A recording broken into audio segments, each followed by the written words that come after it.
Assalamualaikum warahmatullahi wabarakatuh. Bertemu kembali dengan kelompok kami, kelompok 2. Dalam ruang kolaborasi modul 1.4 budaya positif. Adapun anggota kelompok kami, ada Pak Abdul Mantik, Ibu Haryanti, Ibu Sadika Sari, Ibu Reni Arianti, dan saya sendiri Yuningsi, dengan fasilitator Ibu Kresni Wiyati, SPD MPD. Adapun tujuan dari ruang kolaborasi ini adalah menganalisis kasus-kasus yang disediakan berdasarkan konsep-konsep inti dalam budaya positif bersama calon guru penggerak lainnya dalam komunitas praktisi. Dalam menjalankan peraturan, jika ada suatu pelanggaran, tentunya sesuatu harus terjadi. Untuk itu, kita perlu meninjau ulang tindakan penegakan peraturan. Tindakan terhadap suatu pelanggaran biasanya berbentuk hukuman atau konsekuensi. Nah, dalam modul ini, kami memperkenalkan program disiplin positif yang disebut restitusi. Restitusi merupakan proses menciptakan kondisi bagi murid untuk memperbaiki kesalahan mereka. Restitusi juga merupakan proses kolaboratif yang mengajarkan murid untuk mencari solusi dari masalah mereka, membantu murid berpikir tentang orang seperti apa yang mereka inginkan dan bagaimana mereka harus memperlakukan orang lain. Berikut ini kami sampaikan bagan tentang disiplin positif. Seluruh tindakan manusia pasti memiliki tujuan tertentu. Semua yang kita lakukan adalah usaha terbaik kita untuk mendapatkan apa yang kita inginkan. Ada 5 kebutuhan dasar manusia, yaitu yang pertama, kebutuhan untuk bertahan hidup. Yang kedua, kebutuhan kasih sayang dan rasa diterima. Yang ketiga, kebutuhan kebebasan. Yang keempat, kebutuhan kesenangan. Dan yang kelima, kebutuhan penguasaan. Sesuai dengan pemikiran Ki Hajar Dewantara bahwa pembelajaran harus berpusat pada murid. Berikut ini kami sampaikan suatu program disiplin positif yang berpusat pada murid yang dikembangkan oleh Diani Gosen dengan pendekatan restitusi yang disebut dengan 5 posisi kontrol. Kelima posisi kontrol tersebut adalah penghukum, pembuat rasa bersalah, teman, pemantau, dan manajer.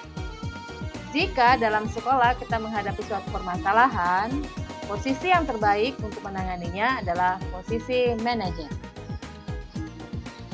Setelah kita mengetahui apa itu restitusi, tentunya kita juga ingin mengetahui bagaimana cara melakukannya di sekolah. Diana Gosen telah merancang sebuah tahapan untuk memudahkan para guru dan orang tua dalam melakukan proses restitusi yang disebut dengan segitiga restitusi. Segitiga restitusi itu meliputi 3 hal, yaitu yang pertama menstabilkan identitas, yang kedua validasi tindakan yang salah, dan yang ketiga menanyakan keyakinan. Kasus yang pertama, Pipi dan Natali tidak mengindahkan kehadiran Bu Eni sebagai guru pengganti di kelas Bu Santi. Bu Santi meminta Pipi dan Natali memperbaiki permasalahan yang dibuatnya. Vivi dan Natali berdiskusi dengan temannya untuk membuat keyakinan kelas. Langkah restitusi yang telah dijalankan Bu Santi, menstabilkan identitas. Tindakannya, Bu Santi memanggil Pipi dan Natali menanyakan masalah tersebut. Pada tahap validasi tindakan yang salah, tindakan Bu Santi menanyakan apakah mereka bersedia melakukan perbaikan permasalahan yang ada. Pada tahapan menanyakan keyakinan, Bu Santi menanyakan kembali apa yang mereka bisa lakukan untuk menggantikan rasa tidak dihormati Ibu Eni. Restitusi yang diusulkan Vivi dan Natali sudah sesuai dengan pelanggaran yang mereka lakukan. Langkah-langkah restitusi yang diusulkan adalah 1.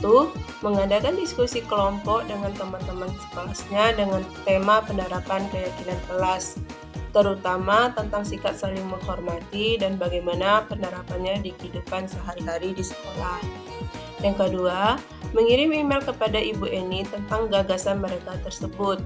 Mereka memberitahu Bu Eni bahwa mereka telah memberitahu kepala sekolah, Pak Hasan, bila lain waktu ada ketiadaan guru, maka mereka mengusulkan Bu Eni sebagai guru pengganti. Posisi kontrol yang Bu Eni ambil dalam kasus ini adalah sebagai teman. Bu Eni masih berusaha bersikap ramah yang ditunjukkan dengan Bu Eni mengatakan, "Ayolah, tugasnya dikerjakan. Nanti Ibu ditegur kepala sekolah kalau kalian tidak mengerjakan tugas. Tolong bantu Ibu ya." Dan dijawab oleh Vivi dan Natali, "Ah Ibu, santai saja Bu." Jika saya jadi Pak Hasan sebagai kepala sekolah, saya akan mengapresiasi karena langkah-langkah restitusi yang sudah dijalankan Bu Santi sudah benar, yaitu dengan menstabilkan identitas, validasi tindakan yang salah, dan menanyakan keyakinan. Posisi yang diambil Bu Santi adalah posisi sebagai manajer, di mana Bu Santi berbuat sesuatu bersama dengan murid, mempersilahkan murid mempertanggungjawabkan perilakunya, dan mendukung murid agar dapat menemukan solusi dari masalah tersebut. Selanjutnya, kasus yang kedua.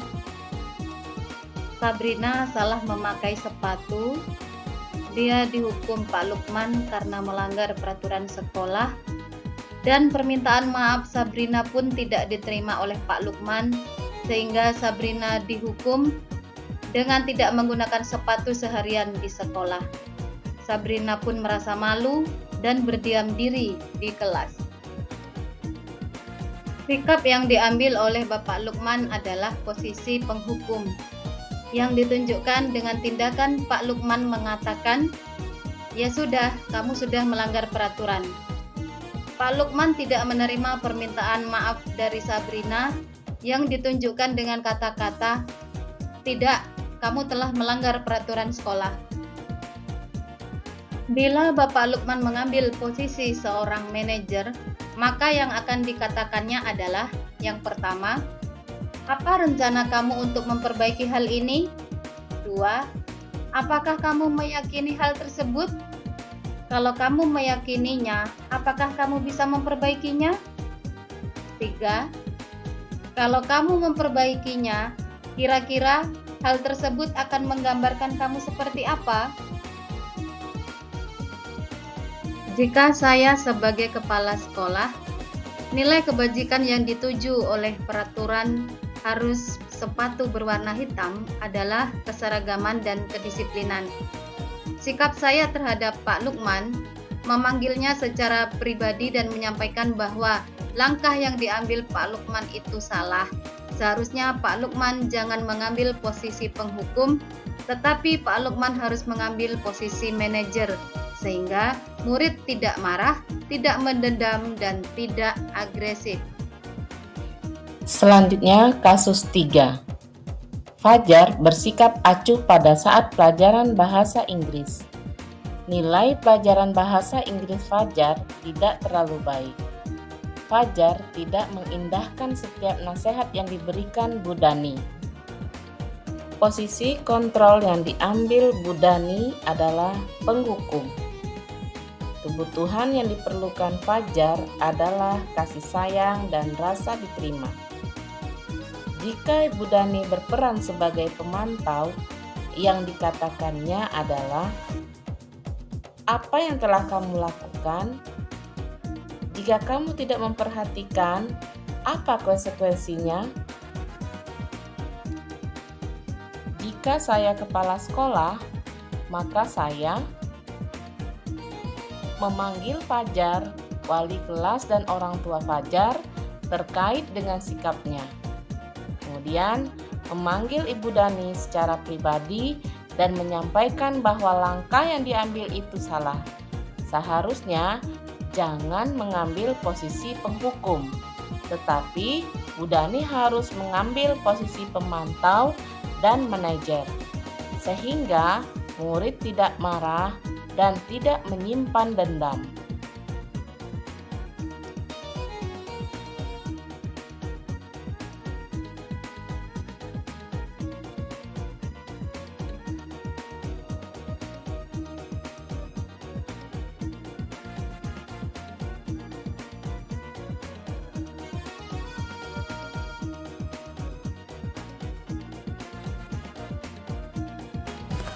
Selanjutnya kasus 4. Anto dan Dino bertengkar di lapangan basket. Kemudian, Ibu Suti menenangkan Dino yang sedang marah dengan cara mendengarkan keluhannya. Ibu Suti memberi kesempatan kepada Dino untuk mengungkapkan perasaan dan kesalahannya. Kemudian juga, Bu Suti mengingatkan Dino membuat kesalahan adalah hal yang manusiawi. Selanjutnya, Ibu Suti mendorong Dino memikirkan solusi yang efektif mencari agar Dino memperbaiki kesalahannya. Kemudian, Ibu Suti memberikan dukungan kepada Anto untuk menyelesaikan masalah. Kemudian yang terakhir, Ibu Suti bertanya kepada Anto hal apa yang dilakukan Dino untuk memperbaiki kesalahan yang dilakukan terhadap dirinya. Pertanyaan 1. Posisi kontrol apa yang telah dipraktikkan oleh Kepala Sekolah Ibu Suti? Hal-hal apa saja yang dilakukannya sehingga Anda berkesimpulan demikian? Posisi kontrol yang diambil kepala sekolah adalah manajer, karena kepala sekolah berbuat sesuatu bersama murid, yaitu menstabilkan identitas dengan berkata bahwa membuat kesalahan adalah hal yang manusiawi. Selain itu, kepala sekolah mengajak Dino untuk memikirkan cara yang lebih efektif untuk memperbaiki kesalahannya. Murid mempertanggungjawabkan perilakunya. Terlihat dari Dino belajar menjahit lalu menjahit kancing baju Anto. Kemudian, yang ketiga, mendukung murid menemukan solusi atas permasalahannya. Hal ini terlihat dengan meminta Dino untuk belajar menjahit baju yang diajarkan oleh Pak Irfan. Kemudian pertanyaan yang kedua, dalam kasus tersebut, bagaimana Dino dikuatkan? Bagaimana Anto dikuatkan oleh Ibu Suti? Dino dikuatkan oleh Ibu Suti dengan cara memberikan pemahaman bahwa membuat kesalahan adalah hal yang manusiawi dan mempertahankan diri adalah hal yang penting.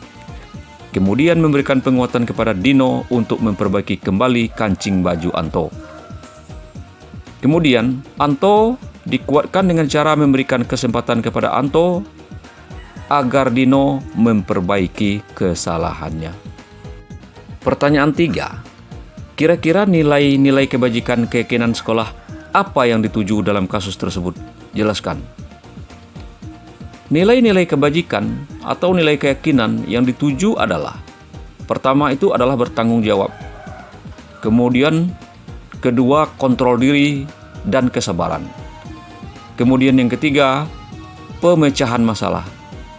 Kemudian yang keempat adalah persahabatan. Penjelasan dari pertanyaan 3, kontrol diri dan kesabaran. Dino berusaha sabar dan menenangkan diri ketika ditanya oleh Ibu Suti, padahal posisi Dino sedang berada dalam puncak emosi. Kemudian ada nilai tanggung jawab, yang mana dengan dibuktikan Dino mau memperbaiki kancing kemeja Anto, sampai dia rela belajar menjahit untuk memperbaiki kancing kemeja Anto. Kemudian nilai pemecahan masalah, sikap bijaksana yang ditunjukkan oleh Ibu Suti dengan mendiagnosa permasalahan terlebih dahulu, lalu mengembalikan kepada keyakinan sekolah dan memberikan kesempatan kepada Dino untuk memperbaiki kesalahannya, serta menyuruh Dino dan Anto untuk kembali saling memaafkan. Kemudian ada persahabatan, dengan ditunjukkan sikap mereka mau memaafkan satu sama lain, dan mereka kembali bercengkerama dan bersenda gurau. Dari 4 kasus di atas, dapat kita tarikkan suatu kesimpulan, adalah dalam menghadapi dan menangani kasus anak di sekolah, kita harus memperhatikan restitusi, posisi kontrol, dan kebutuhan dasar manusia. Kasus yang sudah kita paparkan, kita mendapatkan suatu refleksi. Jika terjadi kasus yang sama di sekolah, kita harus mampu menyelesaikan masalah dengan memposisikan diri sebagai manajer, menggunakan ketiga restitusi, dan memahami kebutuhan dasar anak, sehingga munculkan motivasi intrinsik dan disiplin positif.